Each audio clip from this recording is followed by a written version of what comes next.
ಈಗ 7ನೇದಾಗಿ ಕೊನೆಯದಾಗಿ ಒಪ್ಪಂದ ಆಧಾರಿತ ಉದ್ಯೋಗ, ಕಾಂಟ್ರಾಕ್ಟ್ ಬೇಸ್ಡ್ ಎಂಪ್ಲಾಯ್ಮೆಂಟ್. ಇದು ತುಂಬ ಚೆನ್ನಾಗಿದೆ. ರೆಗ್ಯುಲರಾಗಿ ಒಂದು ಎಂಪ್ಲಾಯಿ ವರ್ಕ್ ಮಾಡೋ ಬದಲು ಒಂದು ಶಾರ್ಟ್ ಪೀರಿಯಡ್ಗೆ ಕೆಲಸ ಮಾಡಿಕೊಟ್ಟು ಪೇಮೆಂಟ್ನ ತೊಗೊಂಡು ಹೋಗ್ಬಿಡೋದು. ಕಾಂಟ್ರಾಕ್ಟ್ ಬೇಸ್ಡ್ ಏನೆಲ್ಲ ಮಾಡ್ಬೋದು? ಮೊದಲನೇದಾಗಿ ರೋಡ್ ಕಾಂಟ್ರಾಕ್ಟ್. ಸೊ ಗಟ್ಟಳ್ಳಿ ಗ್ರಾಮ ಲಿಮಿಟ್ಸಲ್ಲಿ ಇಷ್ಟೆಲ್ಲ ರೋಡ್ ಅವಶ್ಯಕತೆ ಇದೆಯೋ ಸೊ ಅದೇನಾದರೂ ಡ್ಯಾಮೇಜಸ್ ಆಯಿತು ಅಂದರೆ ಅಥವಾ ರೋಡ್ ಹೊಸ್ದಾಗಿ ಹಾಕ್ಸಿದ್ರೆ ಅಂದರೆ ಕಾಂಟ್ರಾಕ್ಟ್ನ ತಗೊಳ್ಳಿ. ಸೊ ರೋಡ್ ಸರಿ ಮಾಡಿಸಿ ಎಷ್ಟು ಖರ್ಚಾಗಿದೆಯೋ ಬಿಲ್ ತಂದು ಕೊಡಿ, ಅದಾಯ್ತಾ? ಸೊ ಬಿಲ್ ತಂದು ಕೊಟ್ಟು ಟ್ರಸ್ಟ್ ಕಡೆಯಿಂದ ಕ್ಲಿಯರೆನ್ಸ್ ಮಾಡಿಕೊಳ್ಳಿ. ಪಿ ಡಿ ಒ ಹತ್ರ ಮಾತಾಡಿ ಅವ್ರ ಕಡೆಯಿಂದನೂ ಕಾಂಪನ್ಸೇಷನ್ ತೊಗೊಳ್ಳೋಣ. ಒಂದು ರೋಡ್ ಕಾಂಟ್ರಾಕ್ಟ್ ತೊಗೊಳಂಗಿದ್ರೆ ಊರವ್ರಿಗೆ ಕೊಡ್ತೀನಿ, ತೊಗೊಳ್ರಿ. ನೆಕ್ಸ್ಟ್ ಸ್ಟ್ರೀಟ್ ಲೈಟ್ಸ್, ದಾರಿದೀಪ. ಊರಲ್ಲಿ ಸ್ಟ್ರೀಟ್ ಲೈಟ್ಸ್ ಎಲ್ಲ ಹಾಕಿರ್ತಾರಲ್ಲ, ಇನ್ ಕೇಸ್ ಏನಾದ್ರು ಡ್ಯಾಮೇಜ್ ಆಯಿತು ಅಂದರೆ ಅದನ್ನು ಸರಿಪಡಿಸೋ ಜವಾಬ್ದಾರಿ ನಿಮ್ಮದು. ಏನೋ ಖರ್ಚಾಯಿತು ಅಂದರೆ ತಂದು ಬಿಲ್ನ ಸಬ್ಮಿಟ್ ಮಾಡಿ ಕಾಂಪನ್ಸೇಷನ್ ನಿಮ್ಮ ಅಮೌಂಟ್ನ ಕಲೆಕ್ಟ್ ಮಾಡ್ಕೊಳ್ಳಿ. ಈಗ ಬೋರ್ವೆಲ್ ಪೈಪ್ಸು, ವಾಟರ್ ಪೈಪ್ಸ್ ಏನಾದರೂ ಡ್ಯಾಮೇಜ್ ಆಯಿತು ಒಂದು ಮನೆಗೆ, ಅದು ನೀರು ಹೋಗ್ತಾಯಿಲ್ಲ ಅಂದಾಗ ಕಂಪ್ಲೇಂಟ್ಸ್ ಬರುತ್ತೆ. ಸೊ ಬಂದಾಗ ನೀವೇನು ಮಾಡಬೇಕು? ಇಮಿಡಿಯೇಟಾಗಿ ಹೋಗಿ ಅದನ್ನು ಸಾಲ್ವ್ ಮಾಡಿ ಕೊಡಬೇಕು. ಬೋರ್ವೆಲ್ಸ್ ಏನಾದರೂ ರಿಪೇರಿ ಆದರೆ ಇಮಿಡಿಯೇಟಾಗಿ ಹೋಗಿ ಅದನ್ನು ಸಾಲ್ವ್ ಮಾಡಿ ನೀರು ಯಾವುದೇ ರೀತಿಗೆ ನಮ್ಮವ್ರಿಗೆ ತೊಂದರೆ ಆಗೋ ರೀತಿ ನೋಡ್ಕೊಳ್ಳೋ ಜವಾಬ್ದಾರಿ ನಿಮ್ಮದು. ಏನು ಖರ್ಚು ಮಾಡ್ತೀರೋ ಅದನ್ನು ತಂದು ಕೊಡಿ, ಪೇಮೆಂಟು ತೊಗೊಳ್ಳಿ. ಪ್ಲ್ಯಾಂಟೇಷನ್, ಸೊ ಗಿಡ ನೆಡುವಿಕೆ, ಸೊ ಪ್ಲ್ಯಾಂಟೇಷನ್ ಟೀಮ್. ಸೊ ಮಕ್ಕಳ ಕೈಯಿಂದ ಮಾಡಿಸೋದು. ಇದನ್ನು ಮಕ್ಕಳಿಗೆ ಗಿಡಗಳ ಟ್ರಸ್ಟ್ ಕಡೆಯಿಂದ ಗಿಡಗಳನ್ನ ಪರ್ಚೇಸ್ ಮಾಡಿ ಮಕ್ಳಿಗೊಂದೊಂದು ಕೊಟ್ಟು ಪ್ರತಿಯೊಂದು ಮನೆಗೂ ಮಕ್ಕಳು ಒಂದು ಪ್ರೋಗ್ರಾಮ್ ಕಂಡಕ್ಟ್ ಮಾಡಿ ಮಕ್ಳ ಕಡೆಯಿಂದ ಮಾಡಿಸೋದನ್ನು sanitation contract. So drainage cleaning ಆಗಿರ್ಬೋದು, ಅಥವಾ ಕಸ ರೀಕ್ಲೈನ್ ಮಾಡೋದಾಗಿರ್ಬೋದು, ಅಥವಾ ರೀಸೈಕ್ಲಿಂಗ್ ಮಾಡೋದಾಗಿರ್ಬೋದು. ಈಗ ಡಸ್ಟ್ಬಿನ್ ಮ್ಯಾನೇಜ್ಮೆಂಟ್. ಗ್ರೀನ್ ಡಸ್ಟ್ಬಿನ್ ಅಂತ ಬಂದಾಗ ಕಿಚನ್ ವೇಸ್ಟ್, ಬ್ಲೂ ಡಸ್ಟ್ಬಿನ್ ಅಂತ ಬಂದಾಗ ಮೆಟೀರಿಯಲ್ ವೇಸ್ಟ್, ರೆಡ್ ಡಸ್ಟ್ಬಿನ್ ಅಂತ ಬಂದಾಗ ಎಲೆಕ್ಟ್ರಿಕಲ್ ವೇಸ್ಟ್. ಇದು 3 ಥರ ಡಸ್ಟ್ಬಿನ್ಸ್ನ ಊರಲ್ಲಿ ಇಡೋಣ. ಸೊ ನೀವೇ ಸಪ್ರೇಟ್ ಮಾಡಿಬಿಟ್ಟು ತನ್ನ ಡಸ್ಟ್ಬಿನಲ್ಲಿ ಹಾಕಿ ರೀಸೈಕಲ್ ಮಾಡೋದಕ್ಕೆ ತುಂಬಾ ಈಸಿ ಆಗುತ್ತೆ. ವೇಸ್ಟ್ ಮ್ಯಾನೇಜ್ಮೆಂಟ್ ಕಾನ್ಸೆಪ್ಟ್ ಅಂತ ಒಂದಿದೆ, ಅರ್ಥ ಆಯ್ತು? ಏನು ಕಿಚನ್ ವೇಸ್ಟ್ ಮಾಡ್ತಿರೋದನ್ನು ಗೊಬ್ಬರ ಆಗಿ ಕನ್ವರ್ಟ್ ಮಾಡ್ಬೋದು. ಸೊ ಮಾಡಿ ನಾವು ಅಗ್ರಿಕಲ್ಚರ್ ಪರ್ಪಸ್ಗೆ ಯೂಸ್ ಮಾಡ್ಬೋದು. ಸೊ ಬೇಕಾಗಿರೋ ಕೂಡ ನಾವು ಮಾರ್ಕೆಟಲ್ಲಿ ಸೇಲ್ ಮಾಡ್ಕೊಬೋದು ಅದನ್ನು. ಈಗ ಬ್ಯಾಟ್ರೀಸು ಕೂಡ ರೀಸೈಕ್ಲಿಂಗ್ ಮಾಡ್ತಾರೆ, ಬೇರೆ ಎಲ್ಲ ವೇಸ್ಟ್ನು ಕೂಡ ರೀಸೈಕ್ಲಿಂಗ್ ಮಾಡ್ತಾರೆ. ಅದಕ್ಕೂ ಕೂಡ ಉದ್ಯೋಗ ಅವಕಾಶಗಳನ್ನ ಮಾಡಿ ಸೆಕ್ಯೂರಿಟಿ ಕಾಂಟ್ರಾಕ್ಟ್. ಈಗ ನಮ್ಮೂರಲ್ಲಿ ಬಾಡಿ ಬಿಲ್ಡರ್ಸ್ ಎಲ್ಲ ಇದ್ದಾರೆ, ಅವರು ಬೌನ್ಸರ್ಸ್ ಆಗಿ ಹೋಗ್ಬೋದು. ಮದುವೆ ಅಥವಾ ಯಾರಿಗಾದ್ರೂ ಸೆಕ್ಯೂರಿಟಿ ಅವಶ್ಯಕತೆ ಇತ್ತು ಅಂದಾಗ ಬೌನ್ಸರ್ಸ್ ಆಗಿ ಹೋಗ್ಬೋದು. ಅವ್ರಿಗೊಂದು uniform, black shirt, black pants, black shoe, black spectacles, ಒಳ್ಳೆ ಪುಟ್ಟಾಗಿರೋಂಥ ಬಾಡಿ, ಅವರು ಕೂಡ ಬೌನ್ಸರ್ಸ್ ಆಗಿ ಹೋಗ್ಬೋದು. ಅದಕ್ಕೂ ಕೂಡ ಕಾಂಟ್ರಾಕ್ಟ್ ಕೊಟ್ಬೋದು. ನಾವು ಹೋಗಿ ಏನು ಅದಕ್ಕೆ ಎಷ್ಟು ಒಂದು ದಿನಕ್ಕೆ ಎಷ್ಟು ಬೇಕು, ಇಷ್ಟು ಅವರ್ಗೆ ಎಷ್ಟು ಪೇಮೆಂಟ್ ಬೇಕು ಅಂದ್ಬಿಟ್ಟು ಮಾತಾಡಿಕೊಂಡು ಮಾಡೋಣ. ಮತ್ತು market supply contract, transportation contract. So ಇಲ್ಲಿ ನೀವು ಅಕಸ್ಮಾತ್ ಏನಾದರೂ ಬೆಳೆದಿರೋಂಥ ಒಂದು ಬೆಳೆನ ಹೋಗಿ ಮಾರ್ಕೆಟಲ್ಲಿ ಸೇಲ್ ಮಾಡೋಕ್ಕೆ ಬರಲ್ಲ ಅಂದಾಗ ಒಂದು ಮಾರ್ಕೆಟಿಂಗ್ ಡಿಪಾರ್ಟ್ಮೆಂಟ್ ಅನ್ನೋದು ಇರುತ್ತೆ. ಸೊ ಅವ್ರೇನು ಮಾಡ್ತಾರೆ? ಸೊ ನಿಮ್ಮ ಪ್ರಾಡಕ್ಟ್ಸ್ ಏನಿದೆ ಎತ್ಕೊಂಡೋಗಿ ಮಾರ್ಕೆಟಲ್ಲಿ ಸೇಲ್ ಮಾಡ್ತಾರೆ. ಸೊ ಅವ್ರಿಗೇನು ಕೊಡಬೇಕು? ಕಮಿಷನ್ನ ಕೊಟ್ಬಿಡ್ರಿ. ಸೊ ಮಾರ್ಕೆಟಿಂಗು, ಟ್ರಾನ್ಸ್ಪೋರ್ಟೇಷನ್ ಕಾಂಟ್ರಾಕ್ಟು ಕೂಡ. ಮತ್ತು ಗಾಡಿಗೆ ಏನಾದರೂ ಬಾಡಿಗೆ ಪೇ ಮಾಡೋಂಗಿದ್ರೆ ಮಾಡಿ, ಏನು ತೊಂದರೆ ಇಲ್ಲ. ಇನ್ನು ಹೆಚ್ಚಿಗೆ ಕಾಂಟ್ರಾಕ್ಟ್ಸ್ನ ಬೇರೆ ಬೇರೆ ಕೆಲಸಕ್ಕೆ ನಾವು ಮಾಡ್ಕೊಬೋದು. ಕೊನೆಯದಾಗಿ ಫಿನರಲ್ ಕಾಂಟ್ರಾಕ್ಟ್. ಏನು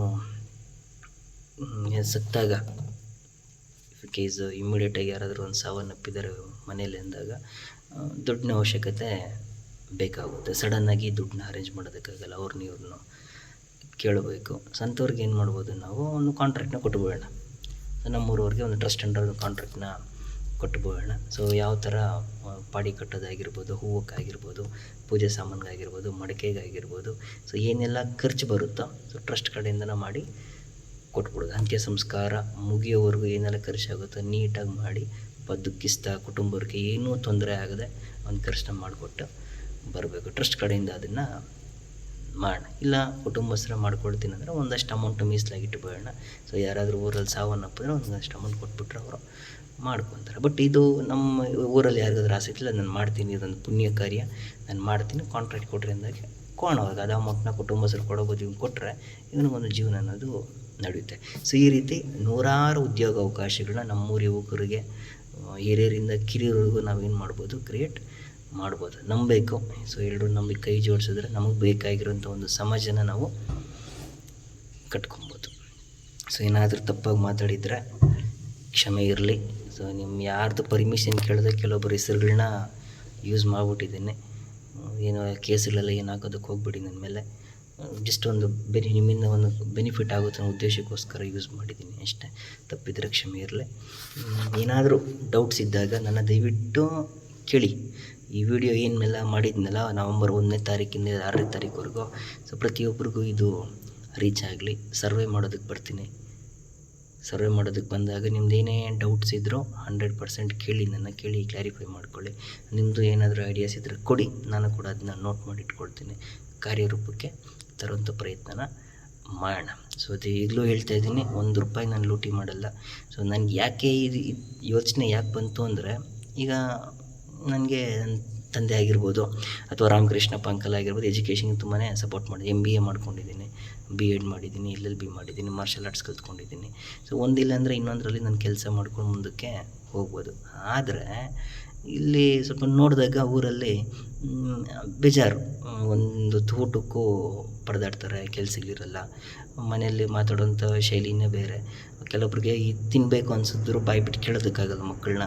ಅದೆಲ್ಲ ನೋಡಿದಾಗ ನನಗೆ ಬೇಜಾರಾಯಿತು. ಸರಿ, ಒಂದು ವ್ಯವಸ್ಥೆ ಕೊಟ್ಟರೆ ಹೇಗಿರುತ್ತೆ, ಒಂದು ವ್ಯವಸ್ಥೆ ಮಾಡೋಣ ಅಂದರೆ ಈ ಒಂದು ಯೋಚನೆ ಬಂತು. ಒಂದು NGO ಅಂತ ಸ್ಟಾರ್ಟ್ ಮಾಡಿ ಅಥವಾ ಒಂದು ಟ್ರಸ್ಟ್ ಅಂತ ಸ್ಟಾರ್ಟ್ ಮಾಡಿ ಒಂದಷ್ಟು ಬೇಕಾದ್ರೆ ಈಗ ನಾನು ಅಮೌಂಟ್ ಕೊಡ್ತೀನಿ. ಏನು 1000 ಫಿಕ್ಸ್ ಮಾಡಿದ್ನಲ್ಲ, ನನ್ನ ಕೈಯಲ್ಲಿ ಎಷ್ಟಾಗುತ್ತೆ 1000, 2000, 5000, 10,000 ಎಷ್ಟಾಗುತ್ತೆ ನಾನು ಅಮೌಂಟನ್ನ ಹೂಡಿಕೆ ಮಾಡ್ತೀನಿ. ನಿಮ್ಮ ಕಡೆಯಿಂದ ಎಷ್ಟಾಗುತ್ತೆ ಅಷ್ಟು ಕೊಡಿ, ಇರೋರು ಕೊಡಿ, ಇಲ್ದಿರೋರಿಗೆ ಅದನ್ನು ತಲುಪಿಸೋಣ ಅಷ್ಟೇ. ಎಲ್ಲ ಹೇಳಿದ್ದೀನಿ, ಲಾಸ್ಟ್ ವಿಡಿಯೋದಲ್ಲಿ ಹೇಳಿದ್ದೀನಿ. ಟ್ರಸ್ಟ್ ಯಾವ ರೀತಿ ರನ್ ಆಗುತ್ತೆ ನೋಡಿ, ಪ್ರತಿಯೊಂದು ರೂಪಾಯಿಗೂ ಲೆಕ್ಕ ಇರುತ್ತೆ. ಪ್ರತಿಯೊಂದು ರೆಕಾರ್ಡ್ಸು ನಮ್ಮದು ಯಾರು ಅಮೌಂಟ್ ಪೇ ಮಾಡ್ತಾರೆ ನೋಟ್ ಮಾಡಿಕೊಂಡು ರಿಜಿಸ್ಟ್ರೇಷನ್ ಮಾಡ್ಕೊಂಬಿಡ್ತೀವಿ. ಬರ್ತೀನಿ ಸರ್ವೆಗೆ, ಪ್ರತಿಯೊಂದು ಮನೆ ಥರನೂ ಬರ್ತೀನಿ. ಈ ವಿಡಿಯೋ ಆದಷ್ಟು ಪ್ರತಿಯೊಬ್ಬರಿಗೂ ಶೇರ್ ಆಗಲಿ. ಅರ್ಥ ಆಗದಿರೋರಿಗೆ ಅರ್ಥ ಮಾಡಿಸಿ. ನೋಡಮ್ಮ, ಮಗನಾಗಿ, ಅಣ್ಣನಾಗಿ, ತಮ್ಮನಾಗಿ ಬರ್ತಾಯಿದ್ದೀನಿ. ಬಂದು ಏನಾದರೂ ಸಮಸ್ಯೆಗಳಿದ್ದಾಗ ಕೇಳಿ ಕ್ಲಾರಿಫೈ ಮಾಡ್ಕೊಳ್ಳಿ. ನಮಗೆ ಬೇಕಾದ ಸಮಾಜ ನಾವು ಕಟ್ಕೊಳ್ಳೋಣ. ಧನ್ಯವಾದಗಳು.